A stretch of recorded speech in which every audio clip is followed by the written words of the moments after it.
formally wish good morning to all those in Harris Hall and welcome those joining us online. I'd like to call the regular meeting of the Lane County Board of Commissioners to order. It's Tuesday, May 5th. No, Tuesday, May 6th. Yesterday was Cinco de Mayo. Tuesday, May 6th, 2025. Just for a moment of inspiration and thought, many times nobody knows how or why or how the duty and courage and honor of servicemen and why they never really speak about their service. A certain young man, later turned actor, rose to the rank of second lieutenant in a bombardier squadron, flying a staggering 48 low-altitude missions in a B-25 during World War II. On his final mission, tasked to destroy a Philippine airstrip, the plane was nearly destroyed with anti-aircraft rounds and killing the co-pilot and forcing the crew to ditch into the ocean. Russell Johnson broke both his ankles bailing out in treaded water for over 12 hours before rescue. He was awarded the Bronze Star and Purple Heart for accomplishing this daring mission. No one ever knew of this until his burial. The story was finally told at the celebration of life. The professor from the sitcom Gilligan's Island was Russell Johnson, also a hero. He was 89 years old. So again, I'd like to thank our veterans and those quiet heroes that have given so much to our country. So good morning, Mr. Mohakaraisky. How are you, sir? Smashing tie this morning. Well done. Do you have any adjustments to our agenda this morning? No. Do we have any emergency business, sir? No. Okay, good deal. We can dive right into public comments. We have a number of public commenters here today. The public can speak here in person at Harris Hall or online. The time is limited to 3 minutes. We will please ask you to watch the clock up here on the screen and stop at the 3-minute mark so we can be fair to everyone. You can also submit public comments via our website in writing at least 24 hours ahead of our meeting to be included in the weekly meeting packet.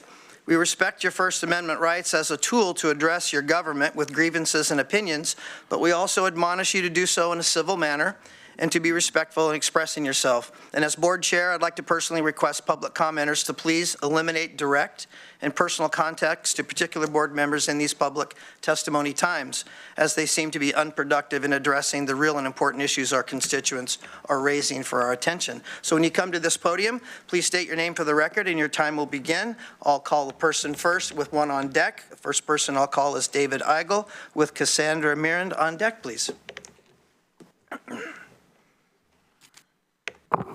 David Eigel. I'm happy to announce that I've started a campaign of public education more than just simply coming to the commissioners, etc. I'm sending out emails to various groups, beginning in Lane County, eventually the entire state of Oregon, although some of the people I've contacted, like the Multnomah County Commissioners, the Oregon Historical Society, etc., are being contacted about the various issues of misinformation that have been disseminated about our history. Again, I'm very concerned. The county fair is approaching. We have the Lane County History Museum, and that museum has, as I've more than documented, displayed a great deal of misinformation about our community. And I think it's appropriate that the museum go forth and say, look, we said this isn't true in some fashion. It doesn't have to be the feature of the event, but it should be there and it should be prominent people. And if this is not done, I will be hiring people and printing out materials and distributing outside the county fair so that it'll get wide distribution. And I think it would be much better for all concerned, especially since if the museum does it, it'll have a certain tenor, and if I'm forced to do this, the tenor will not be very nice. I'm very happy to announce that in dealing with the matter of the false information of Eugene being a sundown town and terrible and blacks not being allowed to live here, I've produced a website about Wiley Griffin, who was our first known black resident, and I'm very happy. The website primarily consists of newspaper articles. So what I'm saying is you don't have to learn about it through my filter. You can learn about it by reading the original articles. For example, Wiley Griffin was probably your best known person in Eugene. He was extremely well liked. He came here in the 1890s, and for 3 years or so he ran the mule-drawn streetcar around the community, and so everybody would see him day after day after day after day, and he was very pleasant, never had an ill word to say about anybody. And it's clear from all these series of articles that he was a very well-liked person. For example, in about 19 8, he put an ad or a notice in the local newspaper thanking the people. He was a bachelor, a couple of men and others who'd come to his home to look after him. And he wanted to thank everyone and let them know that if these people ever had a problem, he'd come out and do the same. Likewise, the Elks Club, where his final employment was, to send people out to take care of him personally. And we do have a history of black residents going back 135 years. Thank you for your attention to this matter. Thank you, Mr. Eigel. Cassandra Meard, followed by Maylee Miller, please.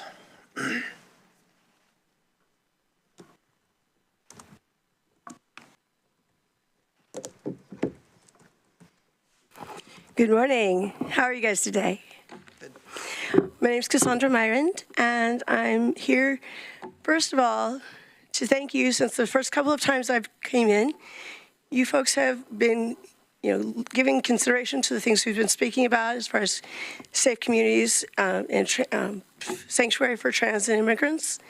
And it makes me feel really good that I can talk to my friends who don't get to come in here and let them know that it's being heard and you're moving forward on things. It's come to my attention that our sheriff has resigned, that the position being opened, there's many ways to fill it, I'm sure. But one of the things I'd like to ask for is that there be like a open recruitment, and that part of the finalists be interviewed openly.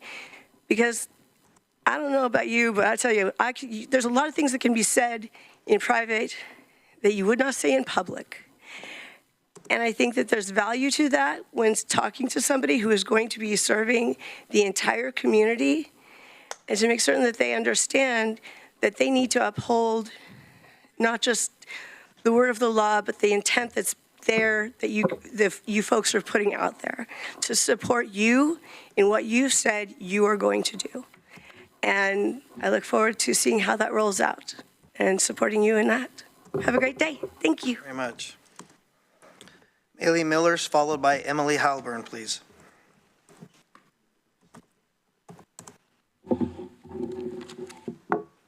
Thank you. I've been living in Eugene for about 27 years now, and I'm embarrassed to say this is my first one of these meetings. So thank you for the welcoming environment. And I guess the reason I haven't come before is I've never been afraid, and I've never been so afraid for my students. I teach at University of Oregon, and I get to know a lot of students. And I know that when they're comfortable and they feel supported, they thrive. But when they're fearful, they don't. And with this new sheriff position coming up, I think it's critical that they support the Oregon sanctuary law.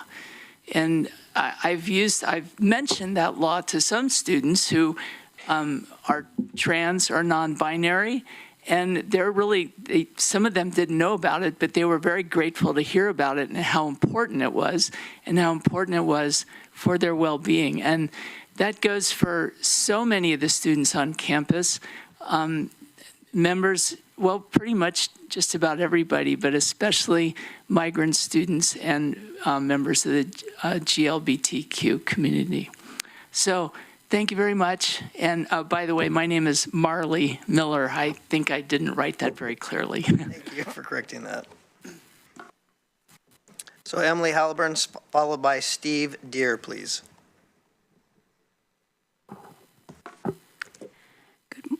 Excuse me. Good morning. My name is Emily Heilbrunn.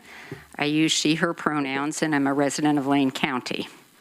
I'm a member of the Trans Alliance of Lane County and of United for Immigrant Justice, or UIJ. UIJ is a network of organizations and community members concerned about immigrants in Lane County. I want to start by thanking the board again for passing the statement that you passed on April 22nd, reaffirming the county's commitment to the Sanctuary Promise Act and supporting the transgender community. My comments today are about the need to fill the position of sheriff following the resignation of Sheriff Cliff Harold. please conduct an open recruitment for this position, including public interviews of the finalists. All candidates for this position must be asked if they will commit to upholding the Sanctuary Promise Act and if they will commit to updating and creating policies protecting the rights of the transgender and immigrant communities. The position of sheriff is a powerful and important one, and the community should have a voice in the choice of who is chosen as interim sheriff. The jail, run by the sheriff's office, is sometimes contacted by ICE seeking an undocumented person who is housed there. The interim sheriff must commit to following the Sanctuary Promise Act to the letter when those contacts are made. Sometimes trans community members are housed at the jail, and policies must be put in place and followed to make sure that they are treated appropriately. The interim sheriff must be someone who will commit to developing and following such policies. Thank you. Thank you. Steve Deere, followed by Robin Risque, please. Good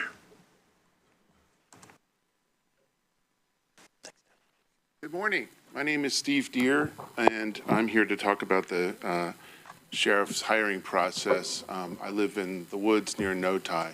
But first, a word about potholes. Not what you think. A few years ago, saw some potholes on my street, a little half-mile road in the woods in Lane County, and I called the Public Works Department, and that day they were fixed. They were fixed, or at least appeared to be fixed. Last year, I think it was, there were some more potholes. 9 a.m., I'm leaving my neighborhood. I call. I come back at 11 a.m., and there's a crew out there working. So I just want to say thanks to the Department of Public Works for your good work out there in near Notai. So also I want to mention that more and more people out west in Florence and Greater Veneta are gathering and standing along 126 protesting for common sense and accountability and trustworthiness in the federal executive branch and the U.S. government. Those gatherings are accompanied by a lot of toots of horns constantly by passersby out in western Lane County. From those same values of accountability and openness, we call for an open and inclusive process in choosing the next sheriff. The powers and rights given to law enforcement are unmatched in our society, powers that we give, and the responsibilities that accompany those powers must be respected and upheld. So please involve the public in every step of the way in the hiring process, particularly with a forum involving interviews by members of the public of the finalists. Require all finalists to uphold the Oregon Sanctuary Promise Act and uphold the county commissioner's commitments to update and create policies protecting the rights of transgender and immigrant communities. It's a matter of life and death. Thank you. Thank you. Robin Risque, followed by Anna Lardner, please. It's Robin Risk. Risk, sorry. In filling the vacancy of Lane County Sheriff, we request that the process be an open recruitment followed by public interviews of all finalists. Everything that Steve said. County Sheriff is a very important position, and the board must use diligence and transparency in filling it. We expect the ideal candidate to support Eugene's commitment to Oregon's Sanctuary Promise Act, thank you for passing it, and protect the rights of the immigrant and transgender communities. Thank you. Thank you. Anna Lardner, followed by J.P. Lemke.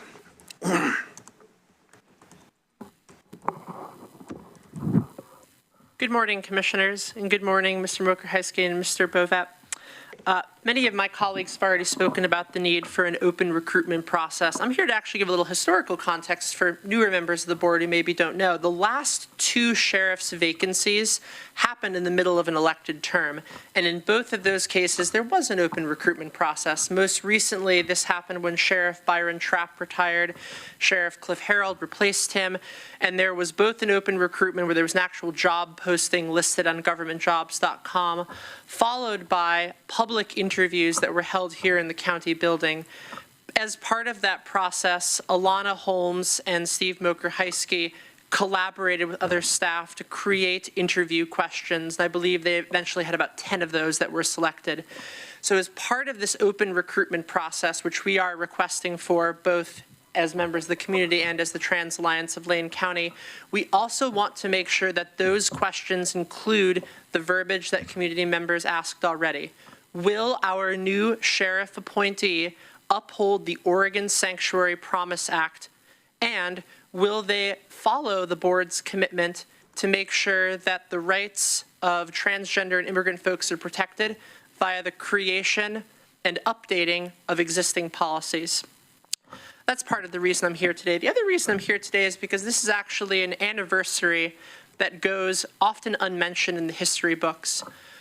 About 100 years ago, an institute in Munich, Germany was opened called the Institut für Sexualwissenschaft, which is the Institute for Sexual Research. It was opened by a man named Magnus Hirschfeld, who was a Jewish-German scientist who studied transgender healthcare and provided the first examples of transgender healthcare in modern Germany. This has been ongoing for years, but this is the first time a real institute had been opened. So in part, this is to underscore that trans folks have always been here. We've always, and we always will be here.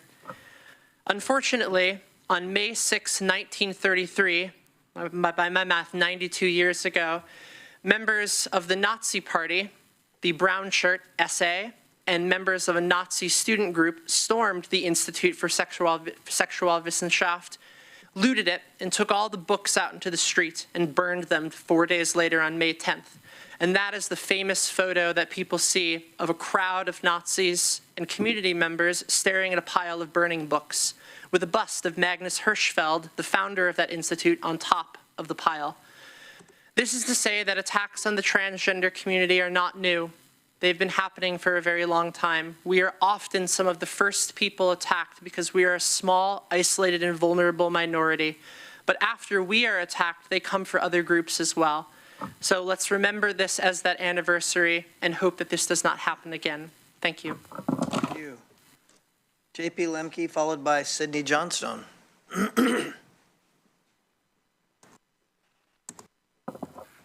morning, Commissioners. As you said, my name is JP Lemke. I'm a teacher here in the community, and I'm an organizer with the Party for Socialism and Liberation.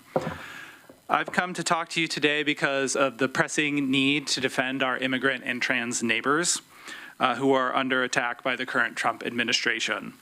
It is up to us, the people of Lane County, to protect ourselves from these attacks. A few weeks ago, the county reaffirmed specific commitments to uphold Oregon's status as a sanctuary state. I want to thank those of you who supported that effort.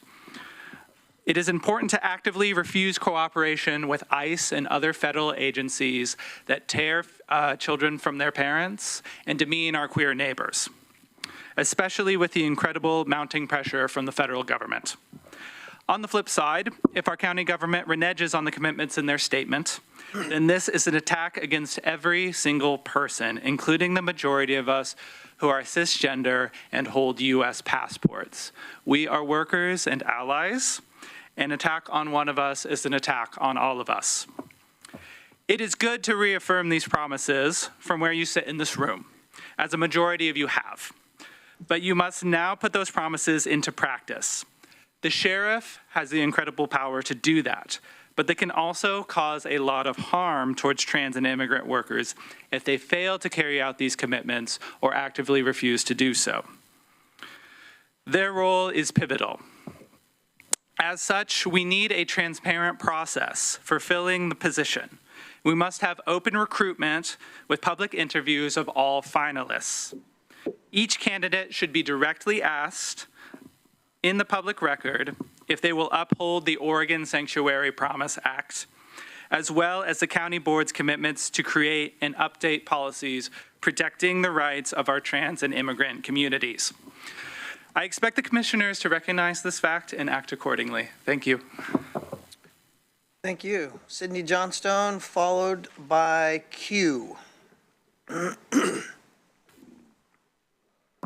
morning. I'd like to thank you for starting off with that wonderful patriotic story. And my name is Sydney Johnstone. I'm here to talk about an environmental issue, but I also hope that in the process of looking for a new sheriff that the most qualified person is elected. There's a statement that if you bite and devour each other, watch out, or you will be destroyed by each other. And this isn't my first meeting here, and I agree, too, that we shouldn't be pointing fingers at individuals that are in this office. I'd like to talk about an environmental issue that is a concern for all of us, and it is an elephant in the room. An environmental hazard is right over our heads every single day. It is impossible, unless you are truly blind, not to notice the planes flying back and forth, expelling an exhaust that changes our very skyline and our ability to see the blue sky. Week after week, we watch these planes spraying exhausts, and nobody seems to be demanding what the heck is it about. However, this geoengineering project needs to be stopped.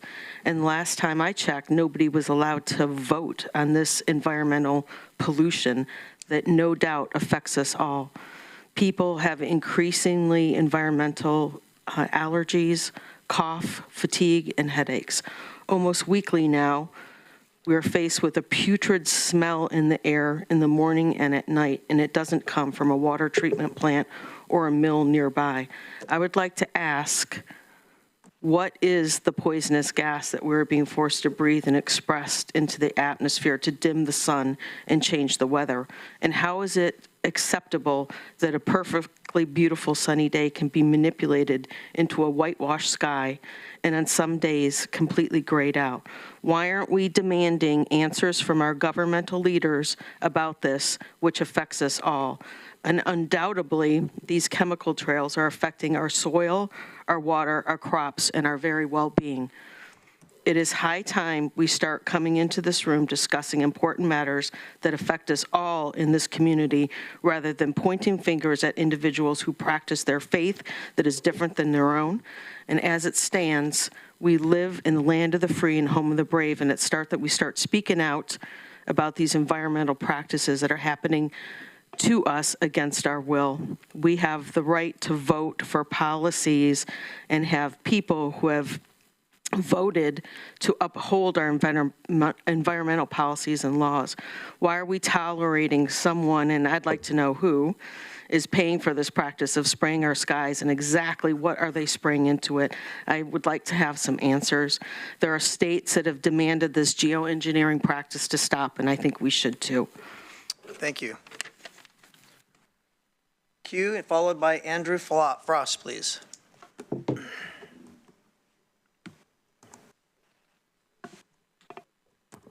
Good morning, Commissioners, and thank you for your time. I want to share that this is my first time here, and I'm still trying to learn the process. Yes, but I'm here to help represent for the community of queer and immigrants, as I'm both. I come from an immigrant family, while also having a background being a gender fluid person. So I want to bring up the importance of the open policy with the new sheriff, as many people have already spoken with that, and I to advocate the importance of transparency, clear communication, and public support, and just learning to work with the people from all sorts of various backgrounds.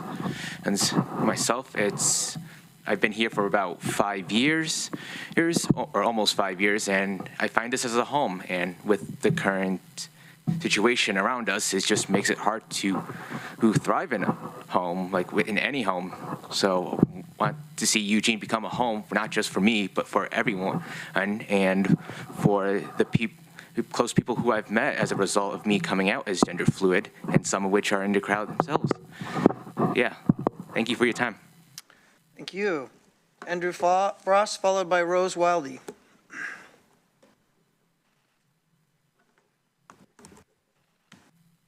Hi there. I'm Andrew Frost. I'm coming here again about, this issue touches on a whole bunch of stuff. You got your planning. I listened to the afternoon meetings where you're having financial problems for the planning department, whatever department that is. I live in Glenwood. There's a lot of illegal building going on in Glenwood, a lot of illegal remodeling. I tried to report one of these illegal remodels in 2019. I've had numerous death threats, people coming on my land threatening to kill me, people writing, they started by writing a letter saying, can you clear your stuff off your land so we can build a fence on your land? They've perjured themselves in court, they've lied to the cops, they've wasted numerous hours. The whole time, feigning, like claiming, oh, I'm so innocent. We went into an arbitration where they blatantly perjured themselves. In 5 years, not one of my witnesses has been contacted by any authority. Not one. This place was a clear notorious use case in the arbitration. The clear notorious use was notorious enough that the police had previously not gone onto that land and knowing that it belonged to one property, not the other. And yet, these people managed to, I believe, pay someone to make a false testimony. I've reported to the police the license plate and description of the guy that picked up an envelope just after the signing of a settlement that I was forced into, that I signed under duress because my mother was in a hospital bed at the time, because she was panicking because I'd faced this, at that stage, 3 or 4 years of harassment by people trying to hide an illegal remodel. A remodel where they applied for a septic permit for a manufactured home after they had just finished a remodel. That seems to me to be deceptive. Seems to me that there might be a reason why they might not say on the home we've just remodeled, because they hadn't got a single permit to do that. The house is still unsafe. The only person who's been shut down is me. Meanwhile, the builders, the real estate agent, and the person who lives there have all got away with an illegal remodel and depriving the county of a lot of finances. And they lied in investigations to the tune, you could have had something like $2 million in fines from this one company. So, thank you very much for your time. I'm sorry to be back yet again. Thank you. Rose Wildy, and then we'll ask to see if anyone is online. Hi, I'm Rose Wildy, and I live in Heather Bucks District. Thank you for, again, for reaffirming your commitment to the sanctuary policies and inclusion of transgender individuals. We know that largely was an affirmation of current policy and want to continue to advocate for further policy development around both immigrant and trans inclusion and safety in our community. Many others have spoken to the process of hiring a sheriff, so I'll simply add another voice in favor of that open and transparent process. And for some of you, you may have been around a few years ago when I did a rather thorough budget analysis looking at public safety, and I haven't done that again because well, I didn't see any action that happened the first time, so I'm not going to put a lot of effort into it unless there's a commitment to taking action. But the prevailing principle that I found was that the accountability measures included in the public budget process in no way really said much about public safety. So the budget process is, budgets are moral documents, and accountability in the budget process through measuring our performance and then publicly reporting on that and having those accountability measures linked to the budget process is incredibly important. And if they're insignificant or really tangential measures like successful delivery of subpoenas, which I'm pretty sure was something you had to report for a grant anyway, it's important that we do that and do that well, but what does that actually tell people about public safety and how adequate our public safety system is? We're a community that's voted in and or paid extra taxes for jails, for policing, for lots of other investments in public safety, and it seems worthwhile to really put in some more robust accountability measures, including taking a look at the direct impacts of our public safety system on vulnerable populations. So it would be wise to bring in a sheriff and support a sheriff in working who has some expertise and experience and willingness to learn on how to do that as an effective leader. Thank you so much for your time. Thank you. And last we checked, Jessica, there was no one online. Is that still the case?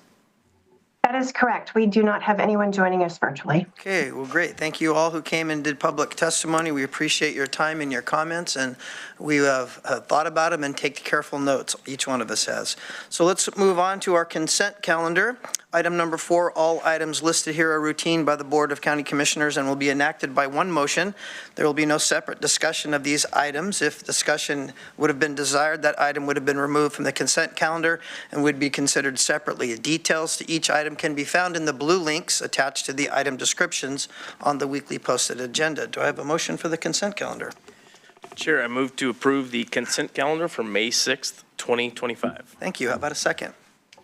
Thank you. It's been moved by Vice Chair and seconded by Commissioner Buck. We'll go ahead and take the vote. All those approve the consent calendar, please indicate with an aye. Aye. Aye. Motion passes 4-0 with Commissioner Farr absent excused this morning. County Administration, Mr. Mokrzycki, you have some announcements, I believe, sir? Thank you, Chair. 3, and I know we're trying to get upstairs for the work session and the exec session, but I'll do these as briefly as possible. First, for those who are here this morning speaking about the sheriff's appointment, I'll just share that I think the board is aware of this.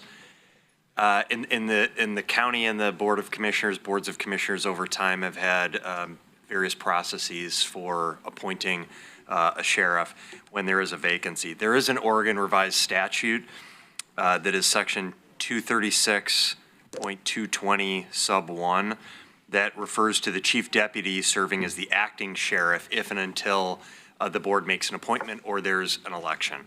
So just an important point that the board certainly, and in the past the board has, at least since I've been here, there have been 2 vacancies in the sheriff position, and the board has gone through some sort of a process to make an appointment. Prior to that, I think it has varied.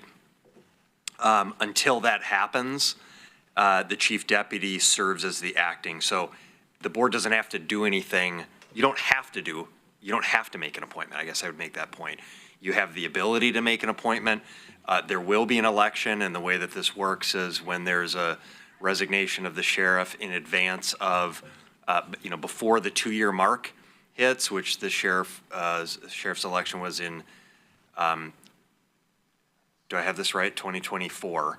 And it would have been up again in 2028, but because the sheriff is resigning before the middle of that term, it resets the election to be May of 2026 as the primary, and if there's a runoff, then it would be November of 2026. So that will be the election.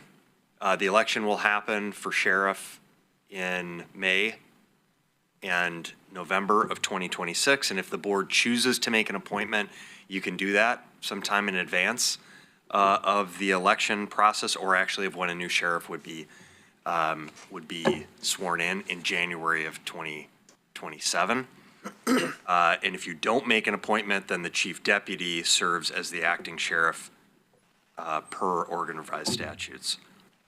Okay, I think there are some qualifications. Those are all stated in the ORS, and you can find those are available. And certainly if there are questions or assignments from the board, we can follow up with that, but I just wanted to provide the room sort of cleared, but for anyone that caught that or is interested to know about that. Okay, that's one. Happy if there are questions on that, or if you want me to go through all of them and then ask questions. Perfect, go through them. Okay, second one is elections. So we'll do a quick elections update. The election live stream is now live. We have an election May 20th. Okay, I know it's easy to forget because we were so focused on presidential elections, but we do have an election May 20th. Hopefully folks have received or will be receiving very soon their ballot. I received 2 ballots in the mail for myself and my wife last week, or over the weekend, I think it was actually. So you should be receiving those soon. Live stream, the election live stream is now live. It's viewable at lanecountyor.gov/elections.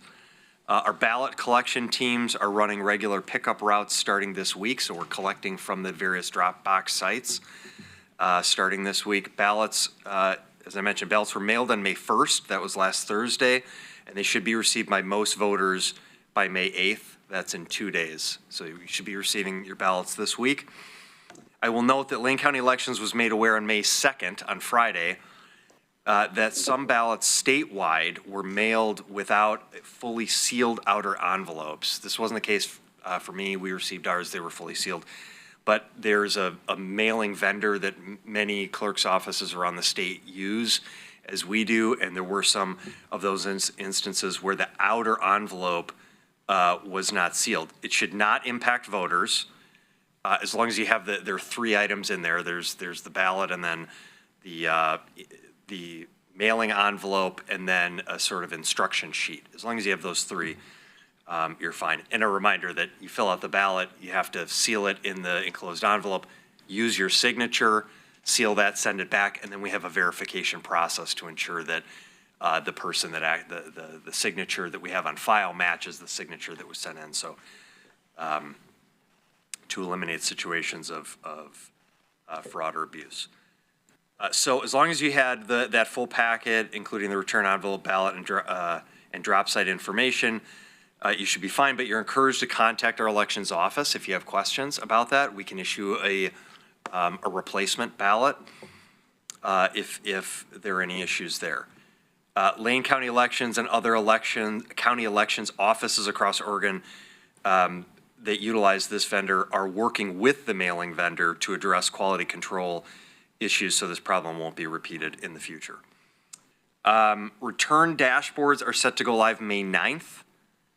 And you can find those on our website. The first day of ballot deconstruction is May 16th. So if you recall, we get those on May 16th. We start deconstructing in a very secured process, and you can watch this via the live stream. This is why first results on Election Day are posted at 8 p.m., which is the last date you can drop here, but we post those that have submitted their ballot prior to that have been processed. So the first results, again, will be posted 8 p.m. on election night, May 20th. That's the elections update. The last one, not a fun one to share with you, but an important one nonetheless. On Friday, May 2nd, this happens to be my birthday. Happy birthday to me. I received a letter from the U.S. Environmental Protection Agency that our $19.5 million grant that Lane County was awarded and for which we fully executed a grant agreement in 2024. So we had a signed agreement, went through the process of applying for, awarded, signed the agreement with the EPA. We received a memo on Friday that that grant was terminated. You will recall that the grant was designed in partnership with the United Way of Lane County and 6 facility owners around the county, the cities of Florence, Veneta, Cottage Grove, Oak Ridge, Bethel School District, and the Willamette Park District. Those 6 agencies identified facilities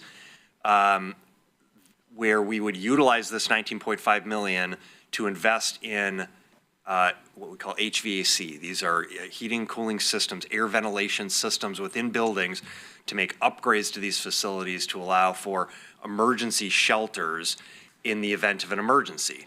So this was largely in support of our rural residents in response to natural disasters and emergencies.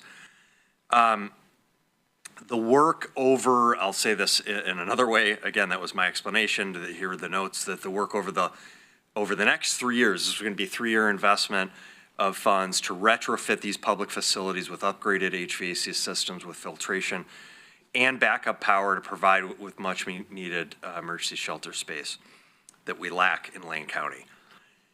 We've worked nearly as hard in the aftermath of receiving the grant as we did in the actual application and approval of the grant.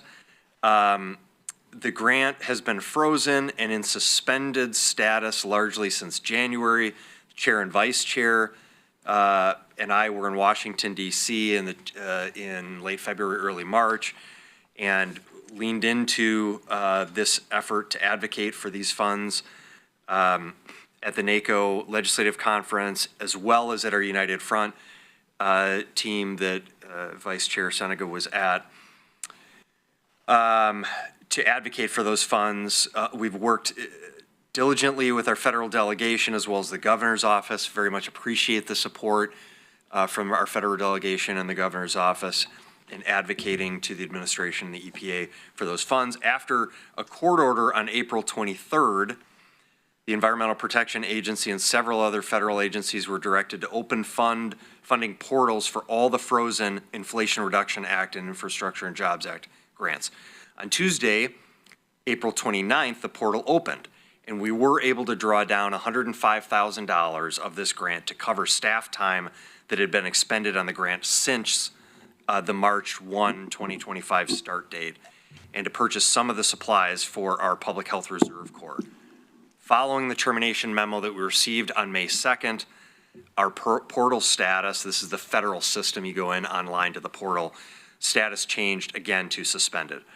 So after receiving the memo, we alerted all of our county staff that are affected by, we have county staff that receive funding to, in support of this grant, as well as our partner agencies, those cities, school district, and William Lane Park District, to cease spending immediately. We do have before us a period in which we can dispute the EPA termination, and we intend to file a letter of dispute, so we will protest this ruling. Before getting further direction from the Board of Commissioners, there is likely some additional action that the board could direct us to take, so we'll have that conversation with the board at a future date. Very disappointing news, and sorry that I have to share that with you, but it is an important impact on our community to not have that roughly $20 million to invest in those facilities for our residents, but we will continue to advocate for the funding and support that we need from our federal agencies going forward. Those are my announcements. Those are a lot. Happy to answer any questions, but I know we're also trying to get upstairs. Any questions for Mr. Mokrajewski? Yes, Commissioner Buck. Thank you, Chair. You know, regarding the last announcement, I'm actually quite disgusted with the federal administration that they would take this action. I mean, it's critical life-saving infrastructure in times of emergency. And this was really going to change the way that we help our residents when it comes time for them in a really challenging environment. We could have used this critical infrastructure in any of our snowstorms, ice storms, fires, and we know that that will continue to be inevitable for our region. I'm happy to hear that there's a dispute, but a way to dispute it. However, I don't have a lot of confidence in that, given the current administration. So I'm looking forward to some enforcement actions, because it was a valid signed contract. And I know when we sign contracts, we honor our contracts. And so do most people. And in a court of law, I would like to see the administration fulfill their duty of a signed contract. I don't know how to go about that. I'm sure we'll have further discussions about that. But I can't reiterate enough how disgusted I am that this has been terminated without validity. Thank you, Chair. Thank you. Commissioner Trieger. Thank you, Chair. Good morning, Mr. Mokrajewski. I'll go in reverse order of to hopefully end on a positive. I completely echo Commissioner Buck's comments, and will just add for the public watching, because each of us on the dais and staff certainly know this. Not only was this grant to build resiliency in terms of emergency response and support healthy communities, but it was also a vital economic engine. It was going to create jobs and economic activity, because these were infrastructure construction projects. So it flies in the face of everything the current executive branch of the federal administration claims to stand for. And so it's puzzling, as well as deeply distressing, and makes me angry that this has happened. I do have a question I missed when you said that, I remember it happening, but you said who directed the portal be opened? What entity or agency, when we received the letter, the earlier April date, when you said we would be able to draw down funds? April 20, yeah, there's a court order. Court order. Court order on April 23rd that EPA and several other agencies were directed to open the funding portals for the frozen funds. And then on the April 29th is when the portal actually opened and we did draw down. Right. So that was what I missed. Was that a federal court order? Do you know, or Mr. Bovet, do you know? It was a federal court in Rhode Island that issued a nationwide preliminary injunction. And then I have another comment later to give you an update on what Commissioner Buck mentioned as well. Great, thank you. My only other comment, happy belated birthday, May 2nd. It's also my mother's birthday. She would have turned 97 this year, so you're in great birthday company. And then lastly, just to the elections update. As you mentioned, not only did people receive their ballots, but they also received their voter pamphlet for the first time. For those who don't know, in 2021, the board that was seated at that time voted to direct staff to produce a odd year countywide voter pamphlet.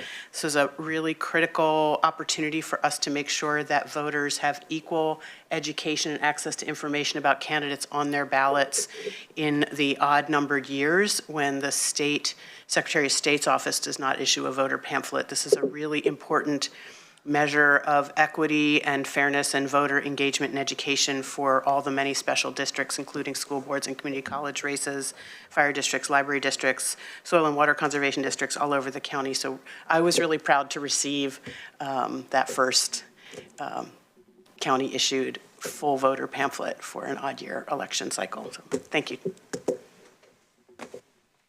Mr. Bovet, you had a comment, sir?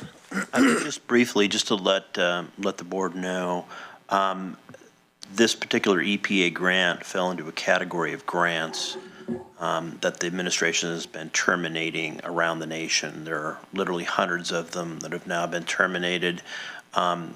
Deputy County Counsel Mallory Beebe is looking into our options. She runs our litigation team, and so we're already on it, and we'll be reporting back to the board in some form about the various options the county might have. But I guess my message is we're not alone on this one. Well, wonderful. Not great news, but I'm glad that we have those in the dogfight that are willing to fight it out. So we'll get what we need for our community and press on. We have need for a work session up in the Board of County Commissioners room. We are going to recess for that. We will reconvene at, let's say, 9:55 in the Board of County Commissioners for a work session with the Lane Events Master Plan. We are recessed.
Board of County Commissioners meeting back to order.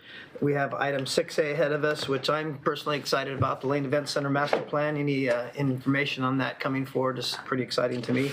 Corey Bueller, our Lane Event Center Division Manager, is the head of this. And please, sir, introduce your staff and go ahead on it.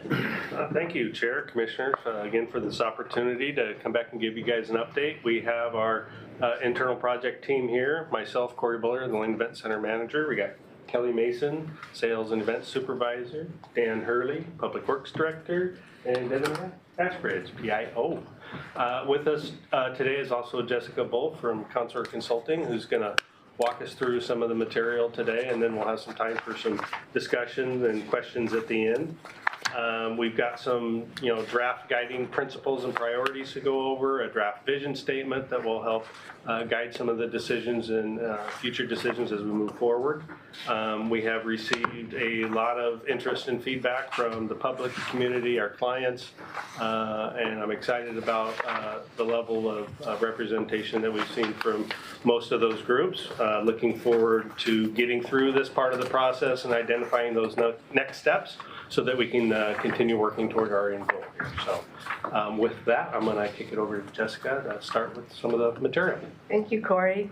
Hello, it's good to see all of you today. Thank you for having us. We're excited to share some of the work that we've been doing these last few months.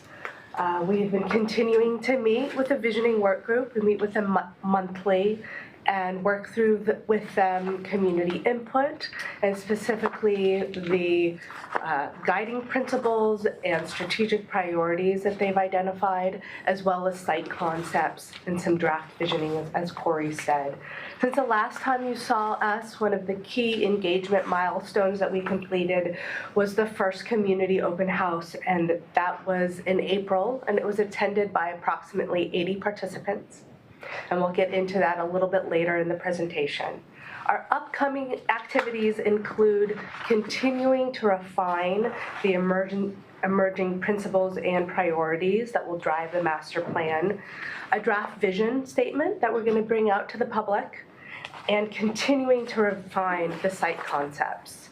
And last time we saw you all, we did present those principles and priorities. Between that update and this update, we've worked with the Visioning Work Group and the design team to bring out some site concepts to the public. And then what we'll show you today is sort of where they are up to date after that community feedback and after the Visioning Work Group has looked at them again. Okay, so first we wanted to dive into the open house. We were really pleased with the energy in the room and the community response and the number of attendees. We shared information on the project timeline and goals and the Visioning Work Group, the role of that group and the makeup. We talked about the community survey results, and really the core of the open house was to get feedback on the emerging principles and priorities that the work group identified through community input and their own review, and then also site concepts in terms of the design elements. At this open house, we displayed 4 potential site concepts that encompass design elements that could be brought into a final site concept. But we didn't present any one site concept in its entirety as a full solution. We were really trying to get input on the different elements that could make one up. Attendees gave feedback through conversation with the project team and then officially through a comment form that asked them to look at the principles and priorities and also the design elements. So some of the key themes that emerged from that open house, first of all, we were pleased to see that most of the participants that offered comments felt that the principles and priorities were aligned with what's important to them for the future of the Lane Event Center. 20 said that those principles and priorities fit very well. 20 said somewhat well, and we received 5 comments not very well and 0 not at all. So given those numbers, we felt that they were resonating with the community. We'll go back to that in a second when we talk a little bit more about what we learned about the participants. We heard a lot of enthusiasm for the flexible and multi-use spaces. We heard a lot of support for expanded sports facilities. People were excited about the economic activity with tournaments and conventions that these new spaces could support. In terms of the hotel, we did get some mixed reactions. One of the site concepts showed a hotel, and there were some neighborhood concerns about traffic, noise, what that would do to the surrounding area. There's also excitement about the hotel, about the amenities it could offer, how it could expand the market share that the Lane Event Center could access, and how that could be an enhanced experience for different participants who come onto the site and visitors. We heard a lot about preserving and enhancing the green space and pedestrian and bike access for daily use.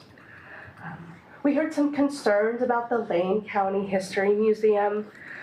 We received comments. Specifically, there was concern that the museum wasn't called out in the priorities, and the site concepts that we presented, on one, the museum was labeled. On the other site concepts, it was sort of just a footprint that showed a new building.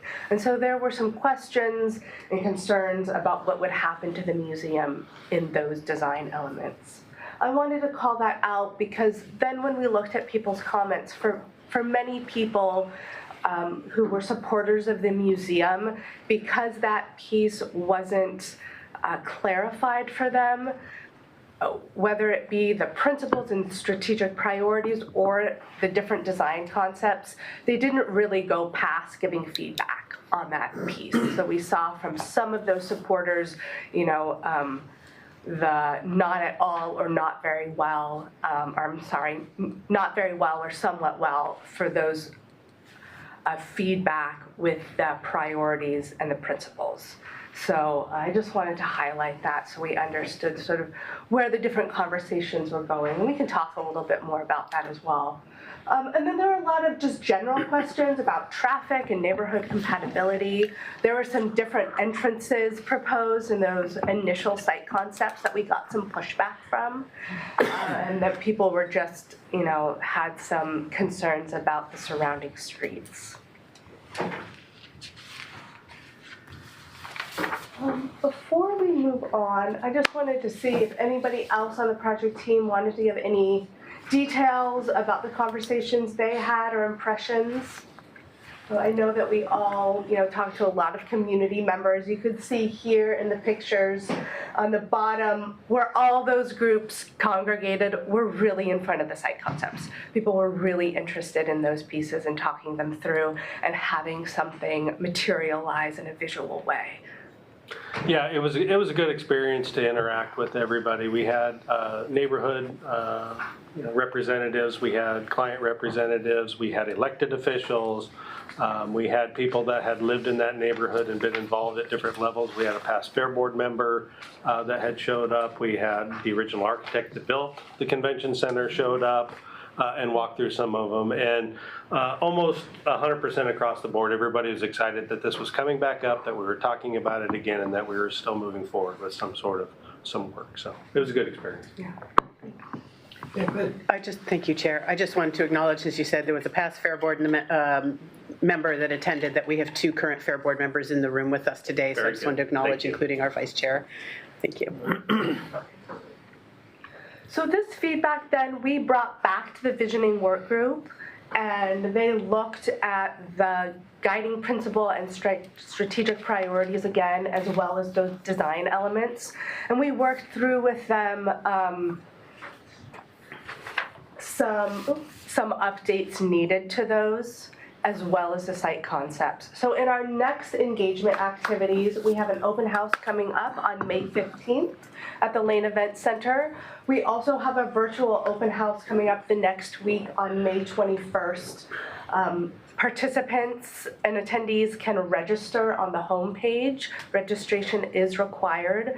We added this virtual open house because we were hearing that people wanted to participate in a more in-depth way, and perhaps they couldn't come to an in-person event. And at those next engagement activities, we'll be sharing refined and simplified principles and priorities, which we're still working through. We heard from the community and the visioning work group that we just needed to simplify the language there, that the spirit of them felt right, but we wanted to make sure that we were using plain language so everyone could understand them. And then the draft vision, this is sort of the draft working vision right now. At the Lane Event Center, we envision a future where every event, gathering, and program enriches the lives of people across Lane County and those that visit, while fostering lasting memories and meaningful connections. This vision, we came to this right now working with the work group, and we presented to them really just some broad visions, just to throw something at the wall. And then we asked them which elements of it resonated with them and which ones they liked. We talked about this at the last meeting, and there was some splits around, small wording that people would change. Mostly people felt it was aligned. There wasn't a clear consensus that came out from that meeting, so we're going to bring it to the public, and then we're going to bring it back to the work group, and we're going to keep talking about this. Some people really wanted to see this shortened. They wanted the brevity, and other people really liked some of the language that talks about the impact that the Lane Event Center has in terms of fostering those lasting memories and those meaningful connections. So we'll see where that conversation continues.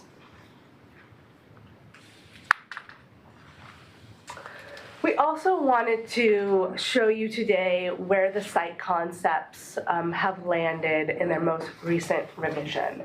This is a site map that we're working off of for the LEC, so we can sort of all see the elements.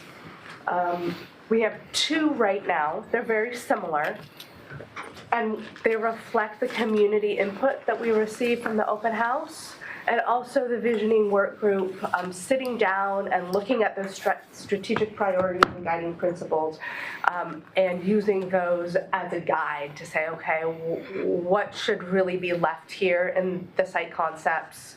What should we take off? And maybe what do we need to explore more? So this first refined site concept, it shows an expanded convention center to the east and also to the north. We heard that that was important to vendors, people who are using the space on a regular basis as customers, and also for the operational and financial needs of the LEC. All of the other sort of new buildings, you'll see that they're now labeled as multi-use building. We have one to the north, one to the south, a multi-use pavilion, and then one to the west here by the ice arena. The initial site concepts labeled some of these buildings with specific uses. What we heard was that people had a lot of questions about the programming that will be there. And I think this exercise is bumped up right against the visioning process and a more detailed program and economic analysis that will need to happen at next stages. So this is a draft that you're seeing right now. When we're presenting this to the public, what there will be is sort of a list of key elements. And that list will sort of say potential uses that we see for those buildings that align with the priority and needs that the community has identified. So for that multi-use building to the north, for example, that footprint there is the size to accommodate sports tournaments or an indoor track. And it could be thought of as a sports facility center. But we didn't want to derail the high-level conversation of getting too into those programmatic details yet. So just if you don't mind, what's the approximate square footage of that large north building? Just based on that concept? I do not know if I know off the top of my head. I know that there was details about what we would need for the indoor track. I think Do it you was remember? 130,000 square Yeah. feet, give or take. That's the roundabout number that indoor sports facility's been thrown around. Okay. Yeah, I just yeah. didn't know Yeah. to scale if that was what Yeah, it would it's be. modeled off of that Yes. approximate number. And the other curiosity is on probably this is probably just for explanatory sake. You kind of lopped off that little ear that we have to the northwest, that little half acre. Is that still ours, or are we? That was lopped off a few years ago, Yeah. Chair. Oh, it was, okay. It's a permanent supportive housing project on the corner of 13th. That's what I thought. Okay, good. All right, good. Thank you. And these site concepts show and reflect the community input that has been received about green space, some clear walkways from the neighborhood, activating and using the space around Amazon Creek, as well as some defined entryways on the site to make it easier to access and make the flow a little better on the site. And the next one, the real difference here is that it shows the possibility of a hotel to the north of the convention center. It shows that convention center still expanded to the east, just a little bit more than the prior site concept. Everything else on this site concept is essentially the same. It does show a road between the convention center and the hotel. There has been talk about, whether we would show in the design of some sort of sky bridge or something connecting those two for the usability of those spaces. The hotel is called out here where perhaps other uses aren't, because the hotel as a space would clearly be a hotel. There may be food and beverage or a cafe, but that's really the use here. Where the other buildings may have a primary use, we also envision them being a multi-use and flexible space. And if we wanted to get into the details of that, we could talk about the technology that is now in place for different buildings that could be used in new buildings and renovations. So that's a conversation that we'll continue to have with the community at the next open house and continue to get some input on. Jessica, could you clarify? It says expanded convention center. Is that expanded to the east a bit? Okay. Yeah, it's expanded to the east right now from its current footprint. And a little bit to the south, it looks like, as you're taking over that driveway that used to be there, right?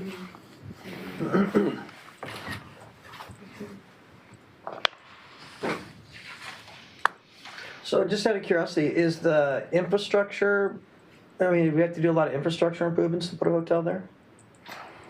How many more rooms we talking, how many more flushes, that kind of thing? Yeah, we haven't gone too far down that road, trying not to get in front of, the big decisions here. I think that would be one of the pieces that if that's something that's identified as something to look for or move forward with, we would do and work with somebody to do an analysis on, yeah.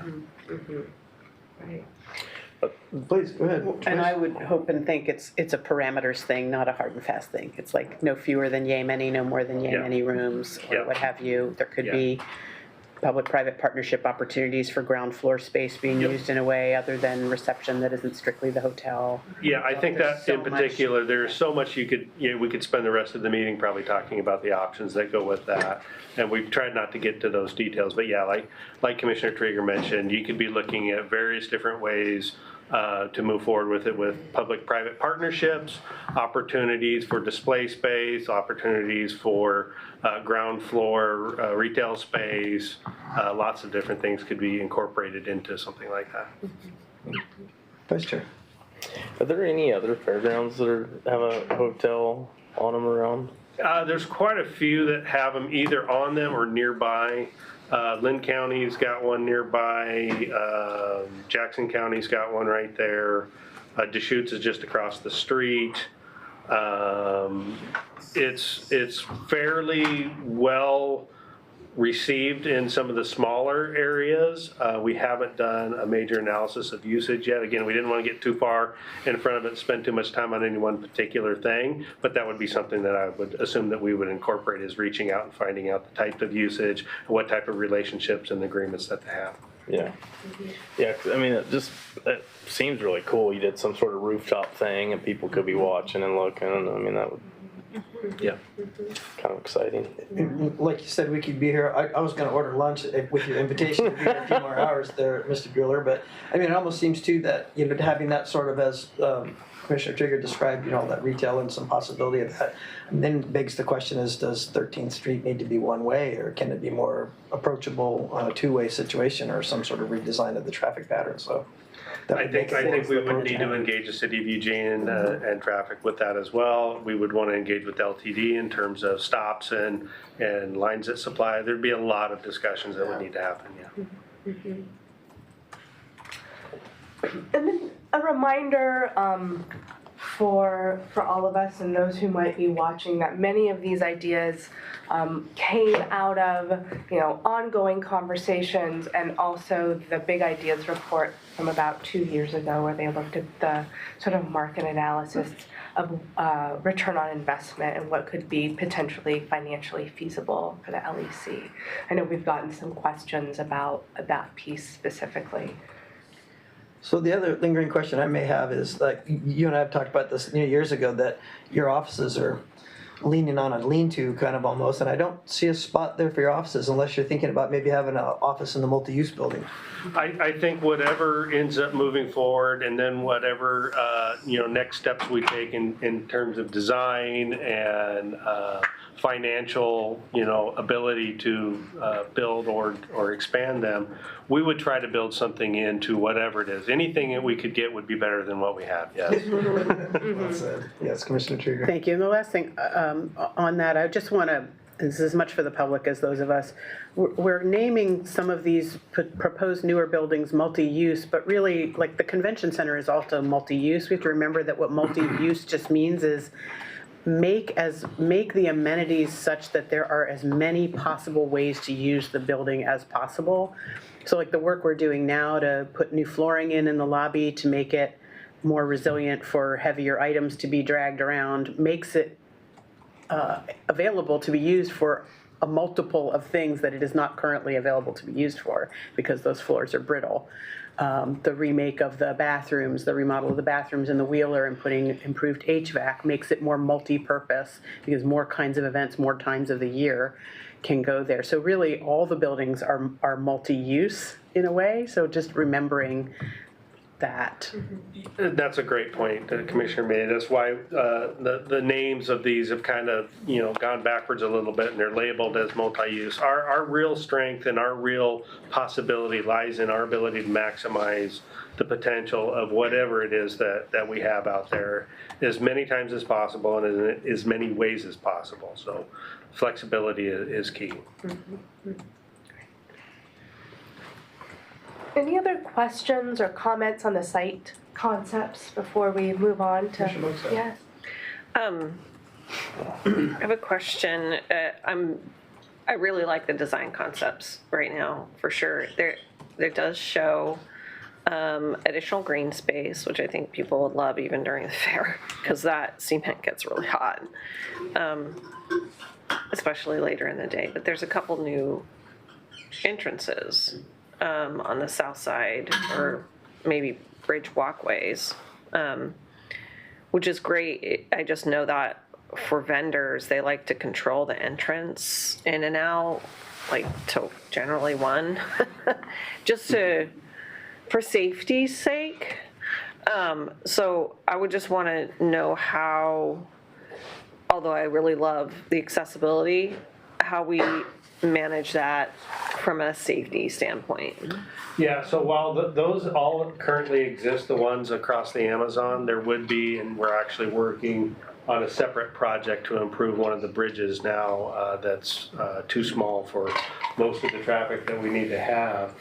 Those would still be controllable by gates, by control points, and things like that. It doesn't change the total number of entrances and exits. In fact, depending on which way you go, if we expand some of the green space, it actually removes one of the driveways that's very rarely used right now. So it might actually help with some of that. So these would be walking only and not driving? Those are typically walking only. There are two that are available for driving. We use them specifically during fair or a couple of events for overflow parking. But the one right across, straight from north to south there by the green space, by the multi-use pavilion, is a walk only. And the one behind the ice center is typically only a walk except for fair.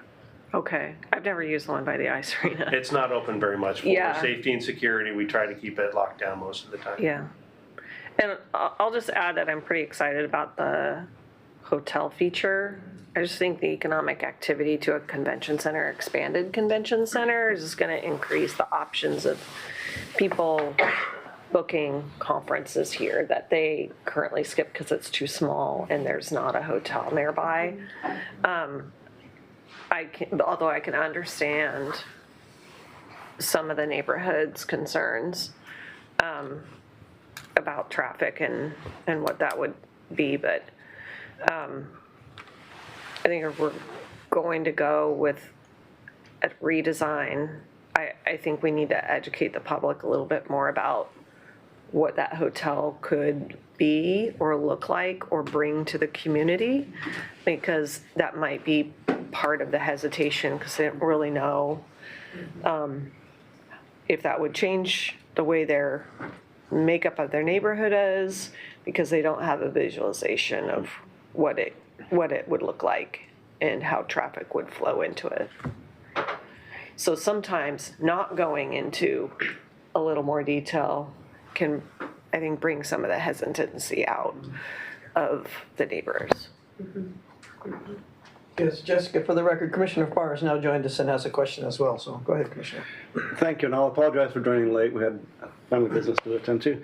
But that being said, I agree with, in a few minutes I'll agree with you, Heather. But right now, I missed the early part of the meeting. That's my initial apology. It doesn't show any space for the Historical Museum. I don't know if you've spoken about that already, but has any discussion as to the relocation of? It is in one of the two site concepts. One of the obvious options and things that we also talked about is any new space. There could be a discussion with them in terms of expanding building, changing some of, to allow for it to be a part of a new building or incorporated into or something like that. But that's, one further down the road, and two also not necessarily, in our scope right now. And that's not in our scope right now. That's cool. Because I'm really, I've been working for a long time visiting Philomath and all kinds of places to see what we can do with the Historical Museum. And we're only scratching the surface of what we can do with its current collection of displays that are in hiding, getting moldy. That being said, I do agree with Heather Buck on the open space inside the fairgrounds. I've been going to the Lane County Fair. The first time was in '73, and it was a very different place then. There was a school across the street. There's a swimming pool nearby. This is a very dynamic area that's been central for so many years to what people do in Lane County, from all over Lane County and even beyond. And to look at this in a far-reaching fashion, the way you're looking at it right now, is congruent with the history of the fairgrounds. It changes, and it will change. And having a fixed goal as to how it's going to look, because I personally, and I'm only speaking for myself, I love where it is. I love the location. I love that it is adjacent to neighborhoods. Many of the neighborhoods, and most certainly all of the neighbors I doubt that any of them were there, living there when I first went in 1973 to the fairgrounds, and when Warren Wong was the manager, and when Mike Gleason was the manager, and subsequent. So, you know, it is dynamic. It will change. Neighborhoods change. They built an airport, a runway next to my house, you know, and that wasn't there when I bought the house. So things do change. So we need to be prepared for changes, whether it be in traffic or addition of a hotel, which I think we're almost guaranteed to sell that thing out many, many times a year. So I love the concept. I miss my days on the fair board. Those days were fun. I loved those years that I spent over there. But I think the only thing I'll say is I agree with lots of green space inside the perimeter, because one thing that we didn't used to have were trees. And if you go there on a hot July day, and see where people are, and put more trees where the waiting line is for the tickets, because that's pretty horrible.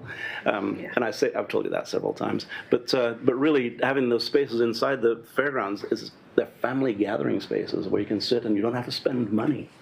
You can, but you don't have to. And I love it. What marvelous! I miss being with you, but I'll visit sometime.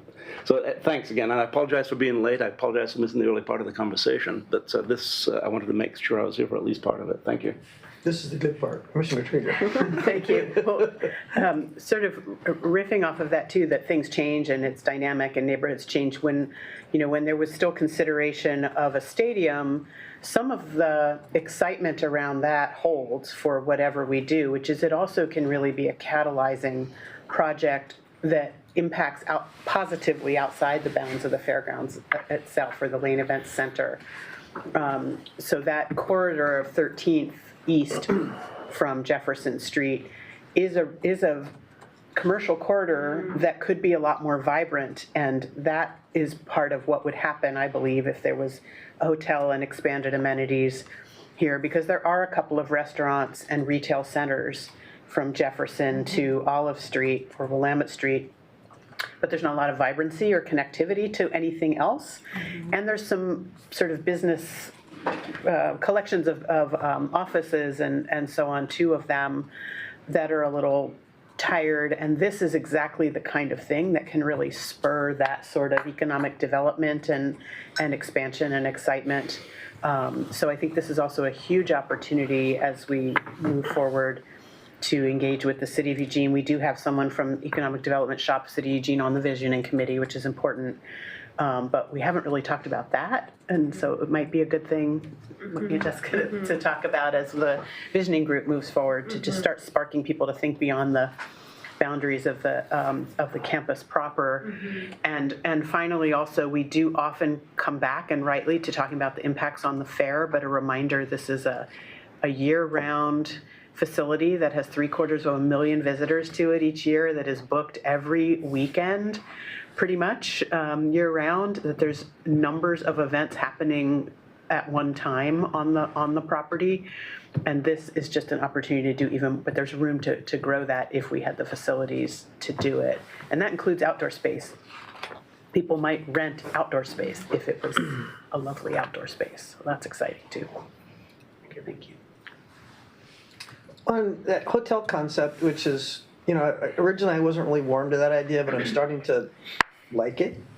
And I'm wondering, obviously the county owns this property, and for us to get maybe a twofer, as we might call in the development world, where we could maybe find out how we could do one of the multi-use facilities and then entice a hotel chain to come and build their hotel at their expense rather than ours. Is that something that we would, was it any input on whether we would sell a portion of that to a hotel or do a 100-year kind of lease situation, still maintain our control of that? Has any discussion on that happened? Informal from years past. I don't think we've approached it this time yet because, again, we wanted to go through kind of the community process and see what the feelings were on some of these items. But that is definitely something I could see as one of the next steps, is that we would want to engage some experts, see what our options are and what the steps would be to figure out which one would work best. Yeah. Yes, Vice Chair. Yeah, I really do like the hotel idea. I mentioned it earlier, just sitting here thinking, I mean, we've all listened to Travel Lane County and how many rooms were short. And then I like incorporating the Amazon in the green areas. you mentioned Deschutes County. They've kind of done that with their creek in there, and they've got the little low spots down there where you see people hanging out on blankets, just relaxing. I think that's great. And you go up Patterson, you look at what Delta Sand and Gravel's been doing to the Amazon. I mean, they really are trying to revitalize it. So I think that would be cool to really lean into something that is right there on the property. Mm-hmm. Singing the song. Yeah, See that waterway. Clarify me too, don't we also own a handful of those, 3 of those houses on the corner of 13th and Jefferson? Yes. And that's not part of the dotted line, property line that we That have. is So I correct. mean, if we needed some of that, that could still be an option out there in the future, yeah? Yeah, That there's little dotted- 3 of them, I believe, that are veterans housing, I believe, right now, yes. Gotcha, okay. Yes. I just want to tag on to what Ryan said regarding the creek open space. You know, once the concrete is removed, I mean, you wouldn't want to sit down there right now, but I think about, my early days on the Eugene City Council, I wanted to daylight the mill race, and it wasn't going to happen. This is kind of a great alternative, a place where we actually have a creek running downtown, where people can access it on bicycle, walk from the neighborhood. Just what a wonderful asset that's going to be. It's not going to be San Antonio, but it's going to kind of feel similar on a small scale without restaurants, of course. Yeah, and there's been a lot of work over the last 20 years in there. There's routine invasive species removal. There has been some native trees planted in there. We just recently planted 3 native white oaks out there to replace the historic one that fell down during the storm. So there has been some work. It wouldn't be as much work to incorporate it as some of the other areas of the Amazon through town, for sure. Also, as I've been talking about at our visioning meetings, it's an opportunity to potentially partner with some of the other nature conservancy groups, or it's a real educational opportunity about urban waterways and natural areas, and having some nice interpretive signs and engaging the nearby schools and helping to do some maintenance. And it really is, and from that south side, from the neighborhood, from the south side, it is the entry point to the grounds, and to really highlight that instead of just make it an incidental walking over a creek kind of thing would be wonderful. Crick or creek, I'm sorry. Yes. Yes. Depends which part of England you're from. Yes. Hope we didn't derail you, Jessica. Is there anything else? Well, we just wanted to let you all know about our next steps. We have the community open house on Thursday, May 15th from 5 to 7 at the Lane Event Center. We've added the virtual open house and Q&A on Wednesday, May 21st at 6. It's on Zoom. Again, if you would like to participate, we do require registration, and you can find that registration link on the project website at lecmasterplan.org. We will continue to meet with the visioning work group throughout June. We do have a statistically valid survey coming up as well, and we're still working through the details of how that might best inform the project. And then we'll continue to give you all updates, and we're working towards a draft and final report in July. One thing that I wanted to highlight is that right now we really have sort of the framework of what will be in that report. At this stage, we are just refining and updating what we've heard. And ideally, this will set you all up to launch the next phases of the master plan. So there are a lot of details that this phase is not built to answer, but part of, I think, the value of doing this is that, one, you'll have a rich body of data from community input and feedback to pull from. You will also have a really comprehensive list of questions that are coming up. That will sort of create the foundation for the path forward. You will know where that community conversation is at, and you'll be prepared to answer it, as this process moves forward. So as we've mentioned a couple of times throughout, and I think it was even brought up at the last time that we were here, some of those next steps, I would anticipate there could be some business planning, economic, some impact analysis. We may need to look at facilities. We may need to look at events and how they'd be impacted by some of these changes. and the things that we would need to do in programming. We may need to look at some design work and some additional planning work or something like that, or reaching out to partners and start having discussions about opportunities. So it's a wide range of opportunities and things that we might be looking at for some of those next steps. Awesome, good. Yes, Commissioner I Turner. would just add that virtual open house was added at the request of some folks at our visioning meeting, particularly for folks who are outside of the core of the Eugene. Most of the participants in the open house were immediate neighbors, so especially encouraging my fellow commissioners who represent folks who live a little further afield to promote that, so people get to give input into the process. One last question, if I may, and I apologize for missing the early part.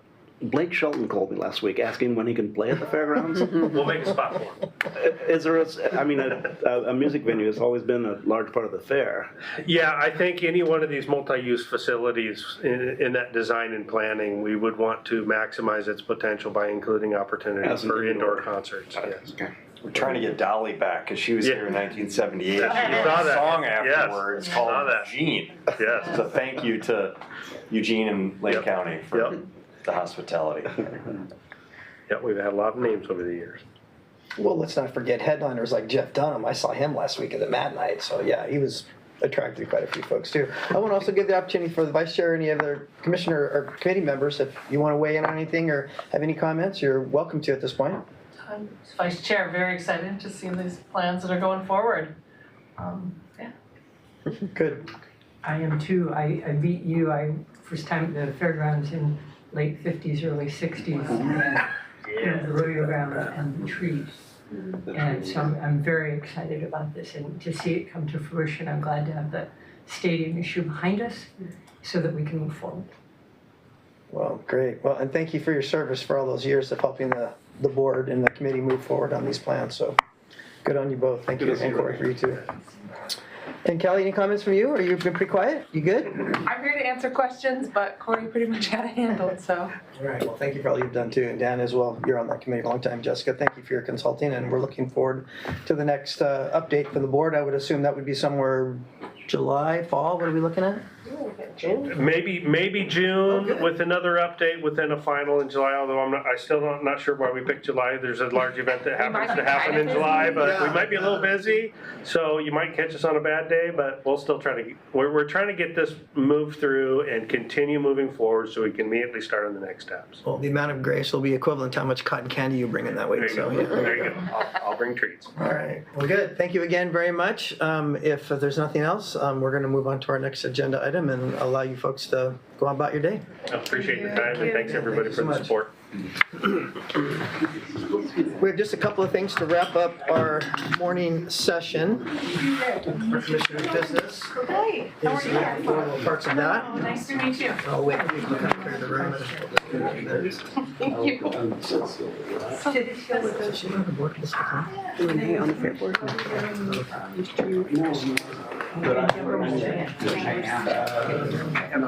Okay, so I think the only one you in there, but you've got to small. So spread the word. I will be. Yeah, we're still taking questions, all right? Thank you, Ms. Kelly, appreciate it.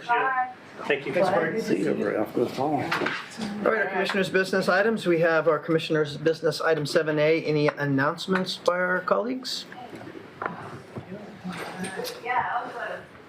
Tick, tick, seeing none. How about any commissioner comments from either this morning or at large? Or how about some committee reports? Yes, Commissioner Butt, go ahead, I please. try. I know, you This was try. part of something I really was hoping to hear from everybody, so I try to participate. Really, the only main committee I had in the last week was Homes for Good board meeting, and wanted to share some exciting news, which is they approved a joint development agreement for Parcel 2 downtown by the new Eugene City Hall. Parcel 2 was part of the Eugene Urban Renewal District and has always been slated for some affordable housing project. And so Homes for Good will be partnering with a group called Atkins Dame to help with development because their development crew is busy. And they've got some design concepts for it, and they'll be moving forward with that project. So I just thought I'd share that. Now, that a parcel along the riverfront? It's not along the river. It's kind of adjacent to their parking lot. Oh, gotcha. Good, awesome. Yes, Commissioner Farr. I do have a couple. One is very, very timely. A meeting I'm missing this afternoon, which is Metropolitan Wastewater Management Commission. We have it's a Cresswell coordination meeting regarding the sewer issue in Cresswell. I wish I was going to be there at that. It's a very important meeting. It starts at 2 o'clock, and we'll get notes on that. So MWMC, with all the work it does, is considering what do we do outside of our current geographic area, which is predominantly the metropolitan area. But how do, if and when and how and shall we expand beyond that area to provide the very high level urban services that we have to an area beyond, Cresswell being one that we're looking at right now because of the sewer problems. And then tomorrow, the multi-agency collaborative resumes its work. That is the collaborative that initially was to distribute money from the governor's order 20,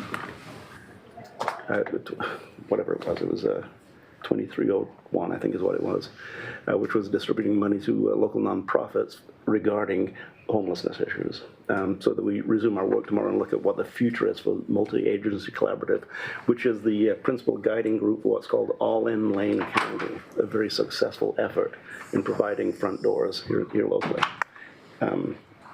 Then you, this morning, in my absence, you approved 2 new members of the Poverty and Homelessness Board. Thank you very much. That's a very, very good, very deliberative and forward-thinking board, obviously. So, thank you. Hey, Chief. Morning. Vice Chair. Yeah, we had our Public Safety Coordinating Council budget kickoff meeting that I'm now chairing, and that's actually a budget that's not looking as bad as it has in the past. So the way the algorithm kicked in, and what just a great group working with in that bunch. I mean, everything is a give and take, and everybody understands their jobs and everybody else's jobs so well. It makes that makes a very fluid board. Commissioner Farr and I are working on the Three Rivers Foundation. We're up to 250 grants. I don't know if you've looked at your dashboard. Friday. Is that the record? I don't know what the record is. This is only my 3rd year on there, but it's a lot. So we don't know exactly how much that's going to be yet, but that's a great process as well. And in a back and forth, that is this Friday that we're looking at the distribution of that, and that coincides, unfortunately, with the ribbon cutting of the Coquille Wellness Center. So we will not be at that. We'll be at a different tribal event. Mr. Trigger, anything? I'll wait till now. I'll have 2 next week, but my board meets tomorrow, the opioid settlement board, so I'll give an update on that next week. And there's a public event for another board I serve on that I'll announce when it's a little closer to. Great. Well, the El Rapa board has obviously done their budgeting, and they came in, I think, just under their $1 million remodel of their new space. So we meet in there the last 2 times. It's wonderful. It's a great space. It's done really well, and I'm really proud of them for being under budget and getting it done on time. And the CETA board, the Springfield Economic Development Agency board that I'm on, is liquidating some of their properties. They have not really a charter, but a mandate, and not even a mandate, just they want to get properties off their books every 10 years. And there's been the Memorial Building, which is the old Willamette Lane building across from the post office. It's kind of green and kind of doggy looking. That we've been using it for the Egan Warming Center for a number of years. That one and another building, 138 Main, which is across from the new lovely cafe. Those 2 pieces of property have been kind of lingering on the CETA boards, and now we have some offers in on those, and some people coming forward with some exciting projects to transform those. And an architect student did a project on the old Willamette Lane building, and the design's pretty sweet. it looks pretty good. So CETA Board's hopeful to get maybe those not only off our plate, but also maybe get those projects ongoing so that the CETA Board can concentrate now on their acquisition that we had last year, which is the US Bank property, which is an entire city block in downtown that we can start focusing on what would happen on that block. So some exciting things happening in Springfield again. So good City things. on the move. City on the move. Come on, keep up. All right, any future board assignments for anyone coming up?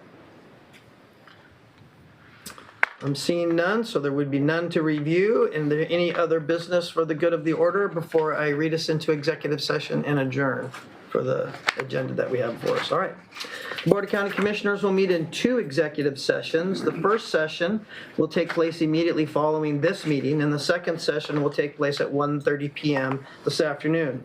Both executive sessions are to consider information or records that are exempt by law from public inspection and to consult with counsel concerning the legal rights of duties of a public body with regard to current litigation or litigation likely to be filed. These executive sessions are held pursuant to ORS 192.6602F and ORS 192.6602H, which allows the Board of Commissioners to meet in executive session for the purposes listed. Representatives of the news media and designated staff shall be allowed to attend the exec sessions. All other members of the audience are precluded from attending. Representatives of the news media are specifically directed not to report on any of the deliberations during the executive sessions except to state the general subject of the session as previously announced. Members of the news media are not allowed to tape, video record, or otherwise record an executive session, and verbatim notes are prohibited, and no decision may be made in executive session. We will return to our regular meetings in a public session at the Board of County Commissioners on Tuesday, May 13th, 9 a.m. in Harris Hall. We are adjourned.